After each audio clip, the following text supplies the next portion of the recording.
Tonight I want to talk about a serious topic. Unfortunately, I have to talk about it in English because this is a drama. If I was going to do a comedy, I could try German. But I want to talk to you today about some of the science around gender and gender identity, and talking about some of the sort of basic terms, as well as sort of the ramifications. In some ways, I want to lean heavily on what's going on in the United States, because it feels as if we're a bellwether or kind of a predictor of what is going to happen further east of us. Although I feel like we got this from the United Kingdom. Her Majesty's colonies all seem similar in this respect.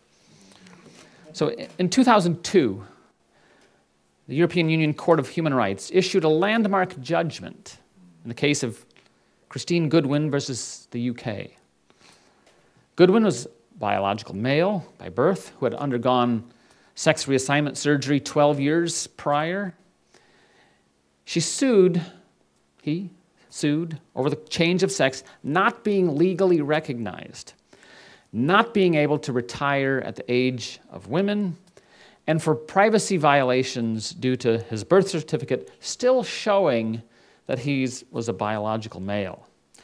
The reason I'm bringing it up is not to go deep into legal cases, but just to point out that the request itself, outlandish though it may be, was fairly narrow.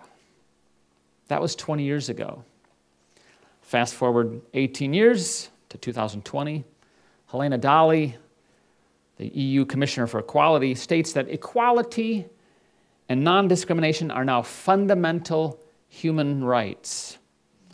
She called for member states to develop strategies to promote these rights, particularly on behalf of sexual minority identified groups, LGBTIQ. She declared, quote, "Everybody in the European Union should feel safe and free without fear of discrimination or violence on the grounds of sexual orientation, gender identity, gender expression, or sex characteristics," unquote. This request was much more vague than the first one I mentioned, but it was far wider. This one wasn't narrow at all. In 2 quick decades, we've gone from case law with narrow applications to broad societal declarations, even thinly veiled commands about gender identity-based minority groups having rights and therefore requiring particular kinds of protections. But gender identity and gender expression are categorically different from sex, which sets up this collision about competing rights. None of this is what was envisioned with the Universal Declaration of Human Rights in the late 1940s. So we have to define our terms. We shouldn't have to. It is a signal that's something wrong when you have to go back to the basic definitions. But everything about this problem requires being very clear. And our opponents thrive on vagueness here. Sex refers to the biological sex distinctions that mark male and female as different. While it's fashionable to contest this, the sexual binary is unquestionable in terms of human reproduction. Females produce the large immobile gametes, and males produce the smaller immobile gametes, the birds and the bees, if you will. One can call oneself whatever one wishes, but if you are to reproduce, it is because you are a male or a female. Gender, on the other hand, is often construed as sort of an artificial imposition placed upon men and women by social and cultural expectations of them, with no absolute connection to biological sex. The idea is not new. However, while gender norms obviously vary across time, culture, and place, gender is not unrelated or artificially attached to sex. Gender is a social construction. But it builds upon nature, and it typically serves human needs. We were recently treated to an example of this in President Zelensky's February order for adult men to remain in Ukraine to resist the Russian invasion. We witnessed the rapid public renewal of dependence upon sex distinctions. To be sure, not all Ukrainian men felt like fighting. Some women did. But as I said, gender builds upon nature. Women were permitted to leave the country. They were not ordered to. Many did. Plenty did not. The policy seems to be working. Now consider gender identity, which the World Health Organization defines as a person's deeply felt, therefore subjective, internal and individual experience of gender, which may or may not correspond to the person's physiology or their designated sex at birth. Designated, assigned, as if a doctor assigns a sex to anybody. Gender identity is said to be a distinct reality, entirely separate from the material reality of the body. In other words, gender now belongs to the realm of this disembodied will, which now stands over the body in judgment and chooses an identity without any need for justification. The human person can now be a house divided against itself, the mind against one's own body.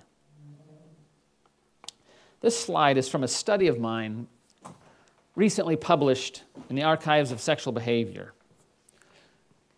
We used it to help explain some of the differences that we found in American adults' attitudes to the idea of treating adolescents with hormones or surgery for gender dysphoria. It comes down to some very basic differences in how people understand the human person, their body, and the ends for which we exist. In the progressive worldview, and I'll take this and explain it since you can't entirely see it.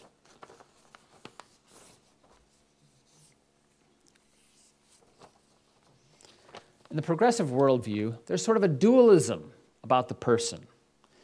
The self is inside a body, and the two may be divergent.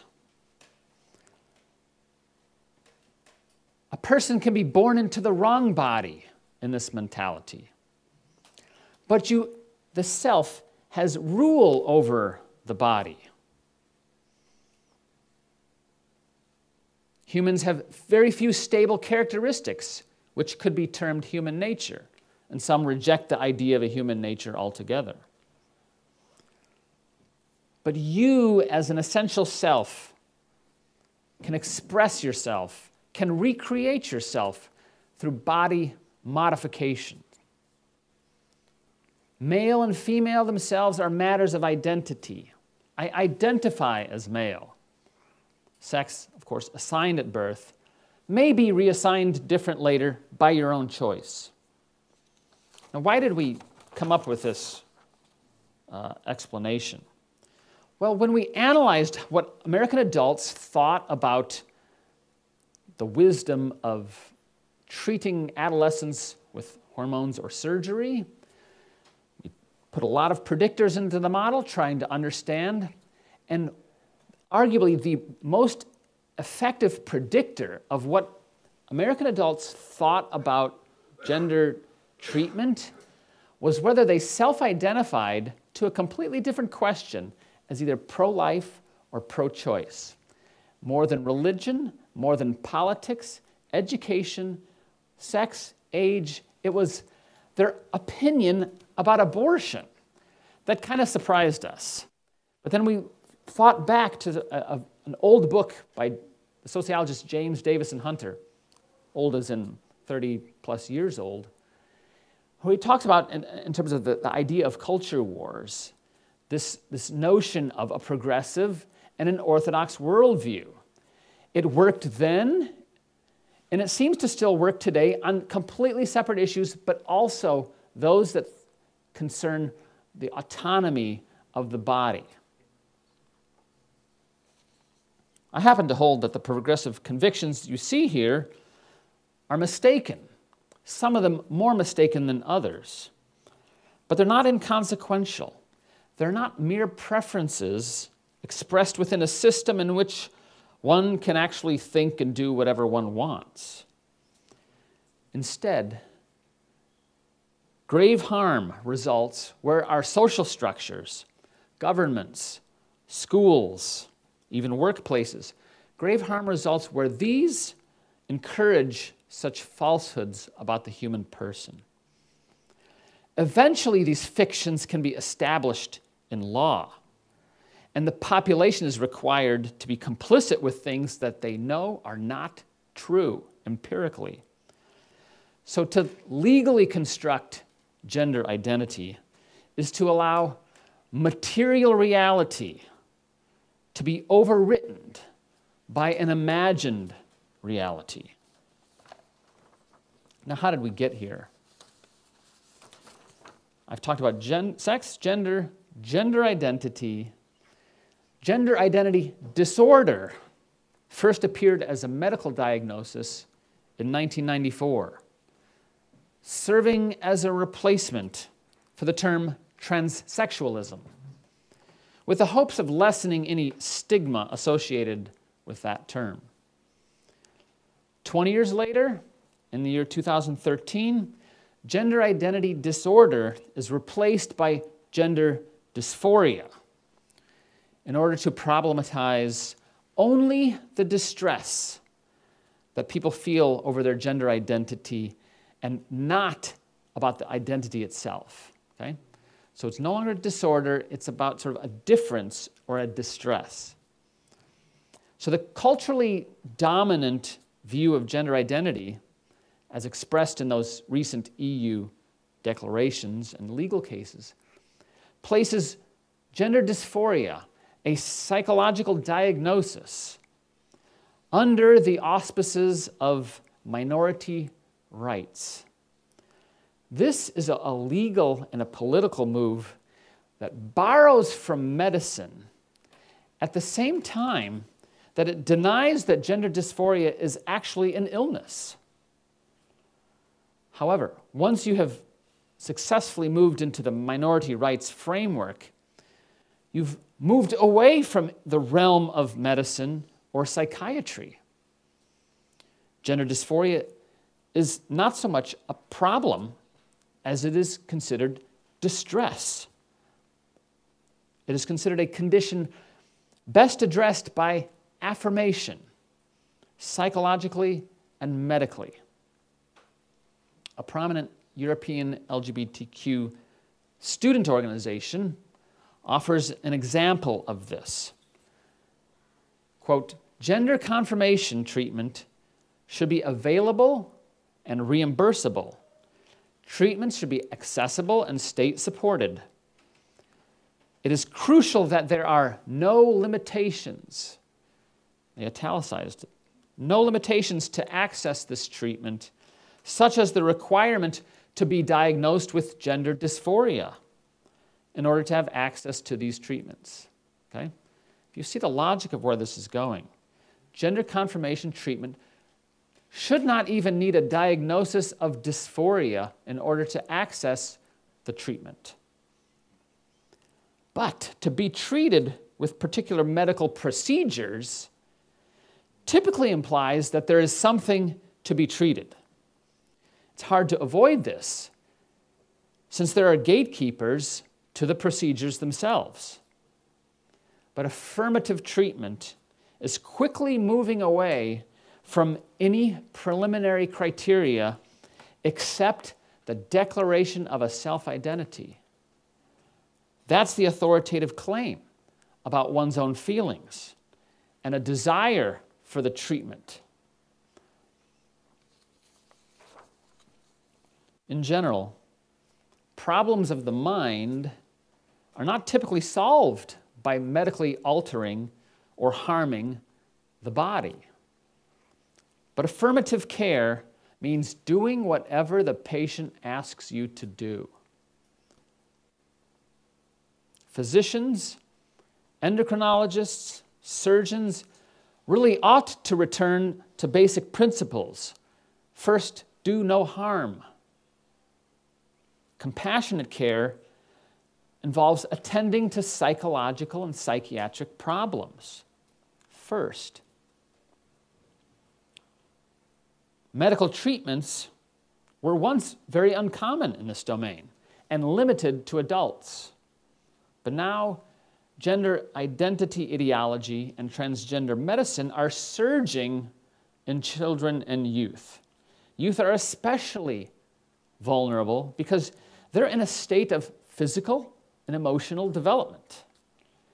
And yet they are encouraged to question their identity by both mainstream media, social media, and increasingly in schools.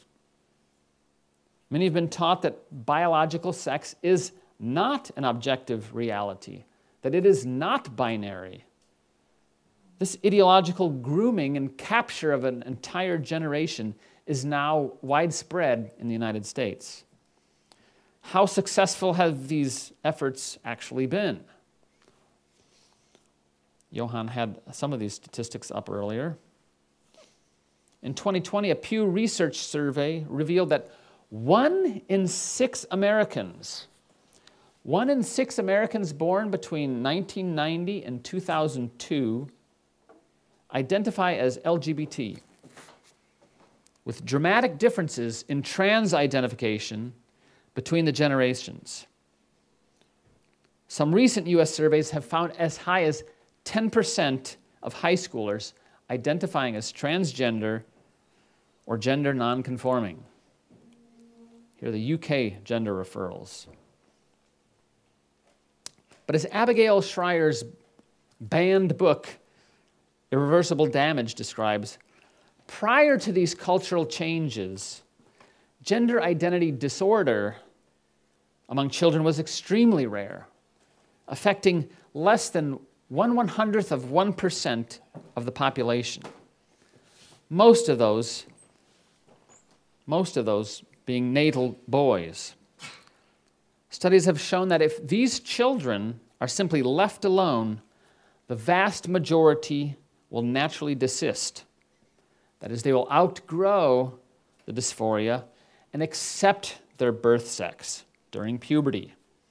In every study, the vast majority of kids, from 61 to 98%, grew out of it if the kids were left alone. But that is not the case anymore.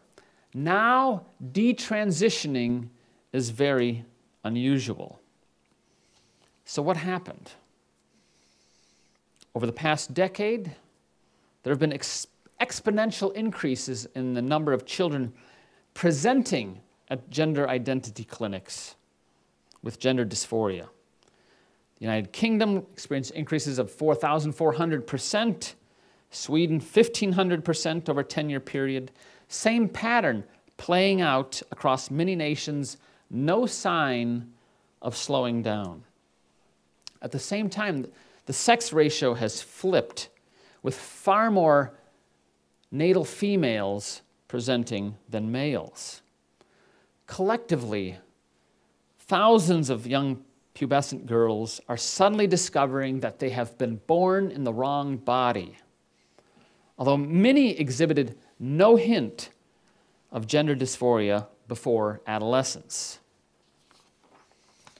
A preliminary observational study done in the United States coined this new phenomenon, rapid onset gender dysphoria. It was widely pilloried at the beginning when it was released until people have decided, like, okay, we'll kind of call that adolescent onset gender dysphoria. That study found intensive online exposure and social peer contagion to be consistent factors and whether the parent said that the child had reported being dysphoric. How do the affirmative gender clinicians explain all this? The surge cannot be attributed to pent-up demand. I've heard that one. That is, by suggesting that gender dysphoria simply went undiagnosed and was entirely stigmatized. So the tomboy of my youth, who could tackle me and play football better than I could, and I remember it, somehow she must have been transgender, but was just prohibited from, not from identifying as such, but from declaring it and seeking treatment. Well, today, she went on, got married, had a family. But that notion that somehow she must have been transgender escapes the imagination. They claim there is no risk to treating adolescents at puberty because puberty blockers are reversible. This will give kids time to think about it. They can always change their minds, right? But you can't help them change their mind because to be part of changing their mind about gender identity is now illegal in at least 20 United States. It's called gender identity conversion therapy. Yet the idea that it is somehow a conversion to decide that perhaps you were not born into the wrong body, that you may be able to live with the body that you have, this strains simple logic. But its impact is potent. It means that licensed psychologists are unable to help someone to come to terms with life in the body that they have, right? This is kind of the root of standard cognitive behavioral therapy, how to deal with your situation. But in this case, you can't do that. They are, however, free to help someone to seek the body that they want, that they desire, that they imagine. That's not illegal at all. But the childhood to adolescent years are critical periods of biological and brain development. And long-term physical effects of puberty blockers are virtually unknown. Most of the studies on this subject, very short-term. You've had puberty blockers. You've had cross-sex hormones. What do you think about your body 6 weeks later, 6 months later, maybe a year later? Not, what do you think about it 5 years later, 10 years later? You've had surgery to remove perfectly healthy tissue. What do you think about that 10 years later, 20 years later? We don't have science like that. Adolescence is also a crucial period of social development. Yet these children will be held up in a prepubescent state for 1 year, 2 years, maybe 3 years, while they make up their mind. Meanwhile, their peers are moving forward with puberty, navigating the social milestones that are so common in adolescence. And what is an obvious extension of this trend? An Australian attorney and 6 of his co-authors recently made the ethical case for supporting the practice of ongoing pubertal suppression. That is, to, quote, permanently prevent the development of secondary sex characteristics as a way of affirming one's gender identity. You never have to go on to cross-sex hormones. You can just stay on puberty blockers. There should be no assumptions about what comes next in the affirmative treatment regime. In reality, instead of buying time to think about it, puberty blockers most often lock children in to a transgender pathway. Gone are the days of vast majority desistance rates and kids becoming comfortable with their own bodies because they went through puberty. Now they are not. Now 98% of children put on puberty blockers move on to cross-sex hormones. Why? Because it all happens so much earlier, before any experience of your natal puberty. But it remains an experimental procedure with a high likelihood of changing the life path of the child. Very unpredictable effects on mental and physical health, suicidality, and life expectancy. Claims that it is a civil right, that a civil right is at stake, do not change the fact that what is proposed is a social and a medical experiment. A British woman named Kiera Bell is a key example of this. Put on puberty blockers at age 16, then cross-sex hormones, and at age 20 had a double mastectomy, all with her permission, her consent, but all of which she now deeply regrets. In 2020, she sued, saying that she had been rushed into transition, was not given therapeutic options, lacked the capacity to understand the long-term implications of her decisions. In her words, "I was an unhappy girl who needed help.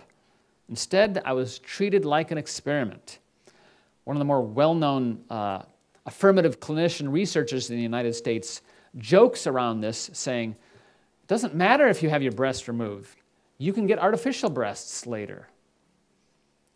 But in terms of harm, one of the most egregious is with respect to children's fertility potential. Eventually, transgender medicine sterilizes minors. In so doing, human rights abuses are being committed in the name of medical autonomy. This is not theoretical. It's actual. And it's not okay just because they consented. How does anyone justify such drastic interventions on children? They do so by weaponizing the risk of suicide among the gender dysphoric and claiming that gender affirmative treatments are life-saving. Gender dysphoria, however, is not cancer. It is not a malignancy. Cancer, on the other hand, is not fundamentally a psychological problem. Suicide is being put into service to a political end. We shouldn't be surprised by this.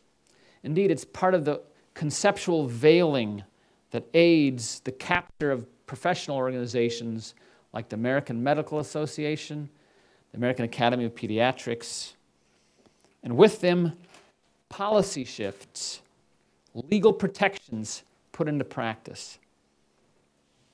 Refusing to give minors puberty blockers, cross-sex hormones, or any of a host of surgical procedures will not kill them, as many seem to imply.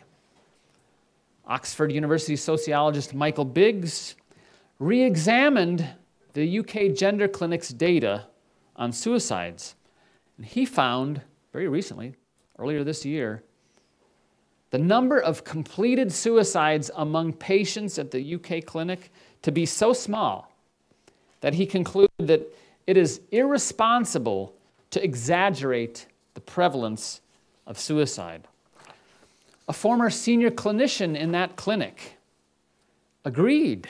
She warned about what happens to children, quote, when inaccurate data and alarmist opinion are conveyed very authoritatively to families, such as the common phrase that clinicians often pose to parents with a dysphoric child. Would you rather have a living son or a dead daughter? It puts families in a bind, all the more given how common early trauma is in such households.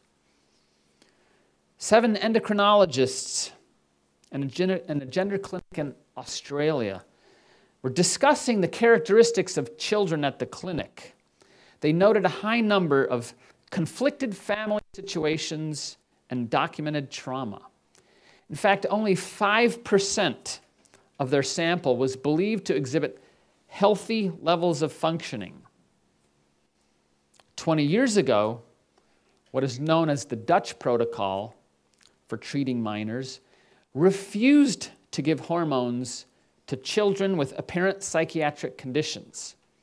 So we applied that to the Australian case. 95% of the children at that clinic would be ruled out for starting hormones because they had underlying psychiatric conditions. First, they had to be treated for anxiety, depression, self-harming behaviors. Today, no more. Not in the affirmative care era. Now, clinicians claim that the anxiety and the depression and the self-harm are not because of the dysphoria. Rather, they're because of you. It's the stigma they feel around them. So the prescription is to fight the stigma socially, politically, and treat the patient, and presume that the gender dysphoria will be quieted by hormonal treatments and surgery. But it's a no-win situation for you, because any remaining problems after they've treated with hormones and surgery, any remaining differences are blamed on stigma. It's become the catch-all answer. But what do gender dysphoric children really need? They need compassion. They need proper therapy. They need slow care. Their parents need to sever their connection to the internet and social media and to live in the real material world.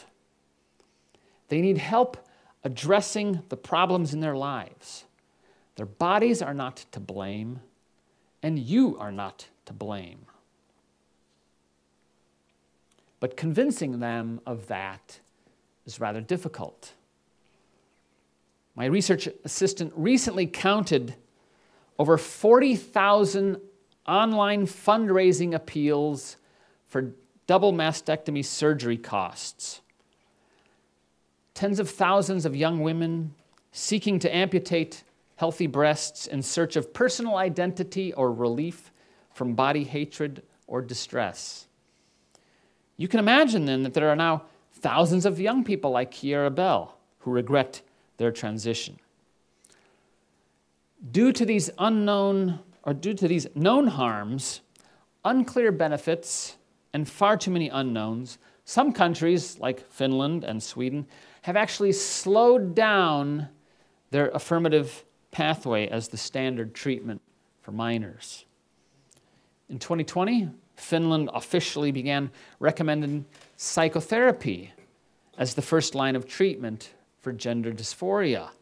Meanwhile, in the United States, we're starting to drop the recommendation for psychological therapy. Sweden will not allow interventions for those under 18 except in strictly controlled clinical trials. In the United States, they reject doing clinical trials. Several American states are now seeking to enact legislative bans to protect minors from such medical experimentation. That doesn't prevent scientists from trying to prove the efficacy of hormones and surgery. This is where I come in. I turn my gaze on the science itself, how the scientists do their work. I'll give you an example. A study based on a very large and comprehensive data set appeared in 2020 in the American Journal of Psychiatry. Sounds prestigious? It is prestigious. Its authors tracked every dysphoric case in Sweden over years, and they measured patients' subsequent use of mental health treatment. First, what they found was no evidence that initiating hormone treatment helped reduce subsequent use of mental health treatment. But the authors did conclude that gender-affirming surgery was in fact helpful. It was associated with needing less mental health treatment. In other words, it looked like the surgery helped patients.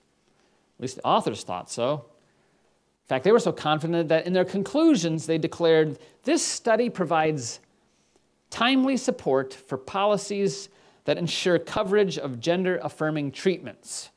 They kind of packaged hormones and surgery together, although it didn't show anything with the hormones. I read the study carefully. I could not see how they could justify such a confident interpretation of the data. Just looking at the published results, doing a little figuring with a calculator, I could tell that if a mere 3 additional cases had sought mental health treatment, there would be no statistically discernible effect of surgery on subsequent mental health needs. The effect was that tiny and that fragile. 3 cases. I was also able to calculate something called the number needed to treat, or NNT, which is a measure of clinical impact. It helps doctors make decisions about whether a particular treatment is worth it. A high NNT, in terms of numbers, accompanied by significant risk in the treatment itself, is considered a bad bet. On the other hand, a high NNT accompanied with very small risk, for example, taking a daily statin pill for high cholesterol, is considered simply low risk. It doesn't help that many people, but there's barely any risk to it. Ideally, you want an NNT of 1. For every person who is treated, that person is helped. But that almost never happens. Even treating sinus infections with antibiotics typically yields an NNT around 7 or so. But in this study of Sweden, the NNT, I calculated it. A psychiatrist called me up and said, Mark, calculate the NNT for that. I'm like, okay, do it. 49 is the NNT, meaning the beneficial effect of transgender surgery is so small that a clinic would have to perform 49 surgeries, in reality there are sets of surgeries, before they should expect to witness 1 less patient seeking subsequent mental health care. Now, if no other treatment was available, or if the treatment was non-invasive, hazards small, clinics might consider surgery a low-risk but low-payoff approach. But even the most common surgeries are considered major surgeries. Some are exceptionally challenging. But conducting surgery on 49 patients in order to secure 1 better outcome, it's absurd. And for the authors of this study to claim that their study supports gender-affirming treatments, that's unethical. That's wrong. I wasn't the only one who saw this. The journal itself received numerous letters pointing out that the study's analyses were problematic, overreaching conclusions unsupported by weak data. A year later, the American Journal of Psychiatry published 7 letters of critique, an editorial note that it was undergoing statistical re-review, which all prompted a correction, not a retraction. I thought it deserved a retraction, but a correction. Now, were the authors professionally harmed by this experience? Have journal editors begun to scrutinize the evidence here a little more carefully? No, nothing like that happened. On the contrary, very little threatens this new line of lucrative, lifelong medical dependency. What can we make of this? Well, it's evidence for something I call ideological capture, meaning the corruption of authority by the successful takeover of professional organizations by activists. In this case, the academic journals and the professional organizations that typically give rise to those, like the American Psychological Association, American Journal of Academy of Pediatrics, they are committed to certain conclusions regardless of the data. That study went through peer review. The editor saw it. Everybody could have calculated the same things I did, and they kept their mouth shut. Entire organizations are disregarding outcomes that are not consistent with the ideologically motivated sense of rightness and justice. Such ideological capture is toxic to the dissent and open debate that is critical to healthy medical and social science. This is just not how medical research is supposed to work. The ideological capture of gender dysphoria is also apparent in the efforts to re-educate people in the use of identity language by the rapid formulation of a premature consensus in these societies, by the explosion in gender clinics across the U.S. This is in 2007, 2. This is today, between 200 and 300. By the suppression of open debate, all of it couched in fear. Fear of appearing unsophisticated, unprofessional, too conservative, bigoted. I get that fear. I'm accused of that with some regularity, but I'm not going to be afraid of it anymore.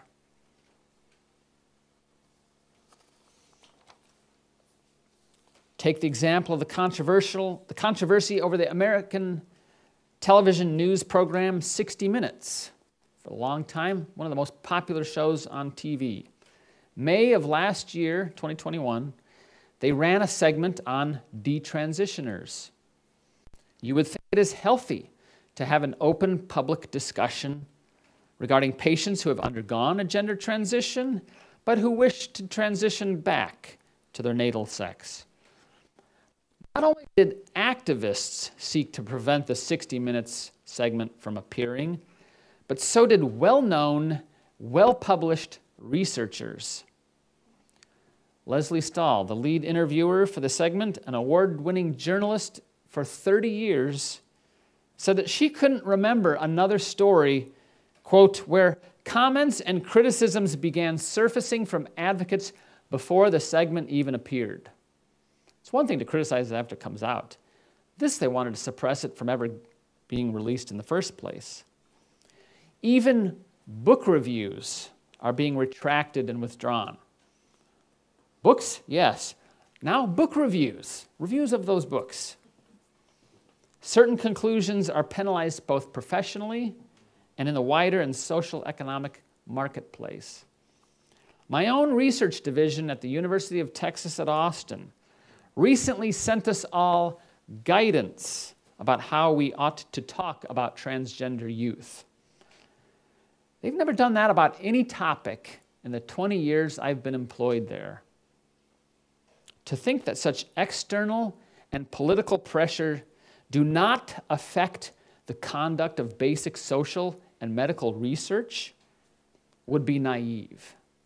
They're telling you, here are the answers you ought to come up with. It's not just about treatments either, but the very language we use to understand the human person. Already in 2014, a senior clinician at the UK Gender Clinic observed how vagueness infuses this language of transgender. She said, the meaning of trans is constantly shaped and reshaped, but it rests on no foundation of truth. The therapist is not burdened with the need to be right or the need to be certain, but only to help clients explore their gendered worldview. In conclusion, gender ideology is an assault upon reality, a demand for the power to define human beings and human bodies as one wishes or deems them to be, not as they actually are. When considering broad societal changes, authentic human flourishing should be the mark and the measure of social progress. In this, the concept of gender identity completely misses the mark. Gender identity is a destructive premise because it is false. The field of adolescent transgender medicine is saturated by conflict over these competing values. High-quality longitudinal research over time is rare. Randomized clinical trials with control groups, non-existent. American professional societies promote affirmative treatment strategies not because the data over long-term studies shows it's helpful, but in part due to a demand-driven medical culture in which emphasis is being placed on liking what one sees in the mirror, or increasingly, how other people respond to your selfie. Meanwhile, the basics of the explosion in gender dysphoria, especially among natal girls, remains understudied, perhaps now on purpose. Minors' ability to consent is wielded in ideologically motivated ways. This is not how healthy medical research operates. Time in the US is short. New standards are being issued this year for the treatment of adolescent gender dysphoria, ones that lower the recommended ages for particular treatments, down to age 15 for chest masculinization surgery, age 16 for breast augmentation and facial surgeries, age 17 for hysterectomy, vaginoplasty, metoidoplasty, bottom surgery for female to male patients. All of these under age 18. Keep in mind, these are recommendations. They're not laws. They're not even rules. They're suggestions. Frankly, they've already been the norm out there. But for years, it was considered too blunt to admit it.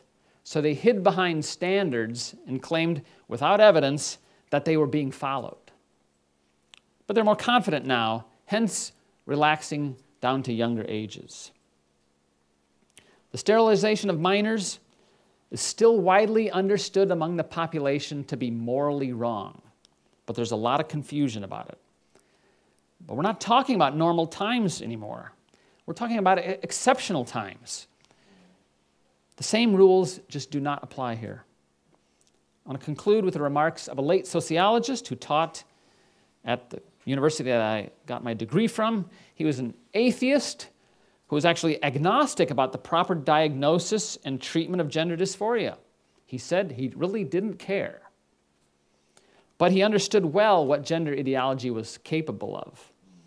20 years ago in the top journal, which would never happen today, 20 years ago in the top journal in sociology, he wrote, "Human beings form their social structures around gender because males and females have different and biologically influenced behavioral predispositions."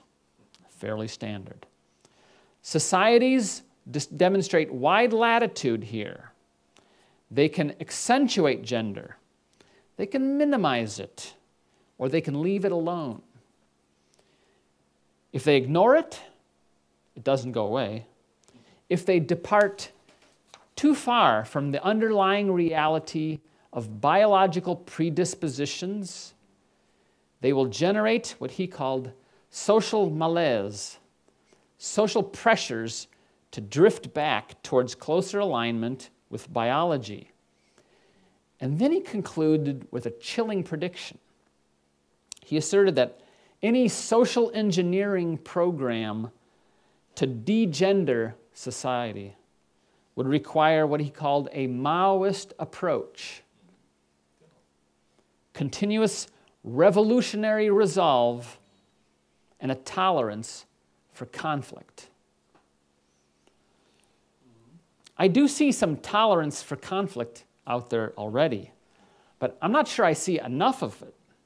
The very distinction between man and woman is at risk today, not in the minds of average people, but in the minds of the elite. And culture change is not driven by average people, it's driven by elites. You think all this will go away quietly? I wish it were true. I urge you to do everything in your power to protect Austria's sons and daughters from these harms. Write your member of parliament. Register complaints. Praise and thank those who are acting prudently and wisely here.